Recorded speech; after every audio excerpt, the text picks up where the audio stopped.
Metronun 28 may stansiyasında azyaşlıya qarşı qeyri-etik hərəkətlər edən şəxs həbs olunub. Hadisə bir neçə gün əvvəl saat 18:48-də baş verib. Belə ki, qatardan düşən azyaşlı metropoliten əməkdaşına yaxınlaşaraq, tanımadığı şəxsin vaqonda ona qarşı əxlaqsız hərəkətlər etdiyini deyərək kömək istəyib. Azyaşlı həmin şəxsin qatardan düşərək gəldiyini və əməllərinə davam etdiyini deyib.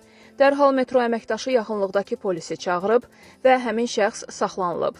Bu zaman 30-35 yaşlı şəxs müqavimət göstərərək səs-küy salıb. Sərxoş halda olan həmin adam polis şöbəsinə aparılıb və onun Gəncə şəhər sakini 1991-ci il təvəllüdlü Şamil İsmailov olduğu müəyyənləşib. Sərxoş halda olan vətəndaş barəsində İnzibati Xətalar Məcəlləsinə uyğun olaraq protokol tərtib edilib və Nəsimi rayon məhkəməsinə göndərilib. Saxlanılan şəxs ifadəsində sərxoş olduğu üçün heç bir şey xatırlamadığını deyib və bir səhv olub deyərək üzr istəyib. Məhkəmənin qərarı ilə 34 yaşlı kişi 30 sutkalıq həbs edilib və Daxili İşlər Nazirliyinin inzibati həbs olunanların saxlama məntəqəsinə göndərilib.